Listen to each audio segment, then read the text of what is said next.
Well, good morning. It's good to see y'all again. It's been a while since we've done this. Well, thanks for coming. Well, perhaps better than most, I know better that there's not much that political parties agree on when it comes to elections. But there's one thing that should be non-controversial, and that is that only American citizens should be voting in our elections. Making sure that only American citizens vote was my top priority when I ran for Secretary of State in 2018. And that is why I'm calling on the General Assembly to put a constitutional amendment on the ballot next year to clarify that our state constitution will only allow American citizens to vote in our elections in Georgia. Fortunately, Georgia Code already makes clear that only U.S. citizens are allowed to vote in Georgia. But we are seeing disturbing trends across the country that makes this issue too important to be left up to future legislatures. Everyone should agree. Only American citizens should vote in our elections in Georgia. Unfortunately, we are seeing what used to be a bipartisan consensus start to disappear around the country. Earlier this year, the Vermont legislature overrode their governor's veto to allow non-citizen voting in municipal elections. Lawmakers in Washington, D.C., Illinois, and New York City have recently introduced legislation to allow non-citizen voting.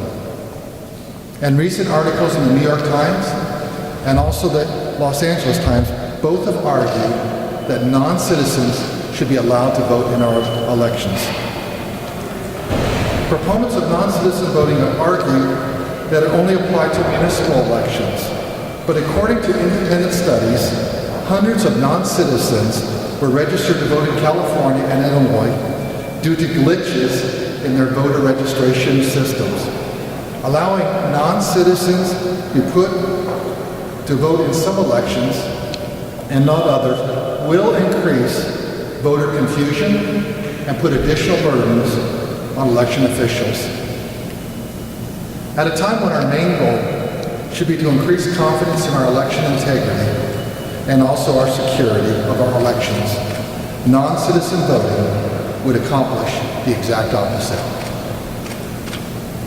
With Democrats and the U.S. Senate recently introducing legislation to give illegal immigrants legal status, and Stacey Abrams saying the blue wave is undocumented, and liberal groups consistently opposing common sense citizenship checks during voter registration, it seems clear the goal of the proponents of non-citizen voting is to extend to all elections. Voting is a sacred responsibility for American citizens, and everyone should agree that only American citizens should vote.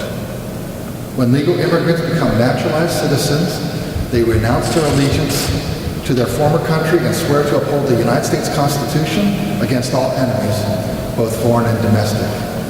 Once they do this, I welcome all naturalized citizens to participate in our elections, register, and vote. We make it easy to vote in Georgia. I imagine that most Democrats in the legislature will oppose this measure, even though I'm not aware of any of them opposing our state law that says only American citizens should vote. To them I say, let the people of Georgia vote on it. You are welcome to vote against it once it's on the ballot. I'll be voting for it. That is your right as a citizen and voter. But don't disenfranchise the people of Georgia on this important issue. Let's put it on a ballot. If you're not opposed to the existing Georgia Code that requires voters to be citizens, there is no reason not to enshrine this in the Constitution of the state of Georgia. I call on the General Assembly to take up this important issue next year to make certain that in Georgia, what is current law stays law, despite these disturbing national trends. Everyone should agree that only American citizens vote in our elections. So let's put it in the Constitution. I would welcome your questions. Is there any indication non-citizens are registered to vote in Georgia or that they did vote in Georgia? We've had a few isolated instances that have happened. in the state of Georgia. They came before the state election board, and we referred those to the Attorney General for prosecution. And to your point, we want to make sure that only American citizens are voting in elections. We want to be very clear about that so that people don't believe that they can register. The confusion arises when you can vote in other states, and we want to make sure people understand in Georgia only American citizens vote. It's reserved for American citizens only. If it's already in state law that people who aren't citizens can't vote, why make this a priority when there's so much else going on? Because if you read the Georgia Constitution, it says every person who is a citizen of the United States. Okay, but what if they're not a citizen? So law actually has a little loophole, and you get some shifty Washington D.C. lawyer, they'll be running a lawsuit on us. Right now, we have 8 lawsuits on SB 202, and we're looking at liberal activist groups, so eventually we'll start litigating this in Georgia. Secretary Ratzinger, do you have any plans to investigate Crystal Walker's wife over recent stories and reports that have come out that she voted illegally in the state potentially? We'll take the state election board will be looking at that, but we'll see what all that comes about. I think that your office is opening an investigation. We haven't opened one yet. We just heard about that a few days ago. I think some of that may just be people posturing on both sides. But next question. Mr. Secretary, there will be critics and Democrats who will say that this is a solution in search of a problem, since there are only very few cases in the state of Georgia of illegal actually voting, and it's already enshrined in state law. How would you answer those critics and the Democrats who say that? Well, if it's already enshrined in state law and you support that, then let's put it in the Constitution so that we can make sure that only American citizens vote in Georgia forever. And so I think that's really what, if you support state law, then you support a constitutional amendment. I want to also ask, the 11th Circuit this morning, maybe going on right now, is hearing the appeal of the ACLU were representing the groups about their opposition to paying postage for absentee ballots. They say it is a poll tax. It already was rejected by a lower court before the 11th Circuit Court. Could you comment on that? I fully expect it to be rejected at the appeals court also. We intend to meet them and beat them in any court of law, and we'll take these at the Supreme Court if we have to. But we'll stand by SB 202 and we'll stand by, House Bill 316. Those are good election law reforms. During election years, there could be people in the process of filing to become a citizen.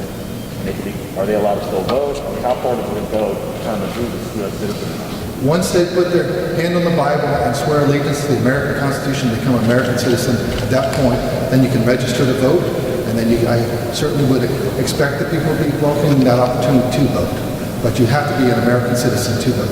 If you've ever gone through the citizenship process, I've heard stories about that. It's very touching and moving because people have gone, really almost say, walked over broken glass. They come here to America lawfully, and then really be able to become an American citizen. They really cherish that right.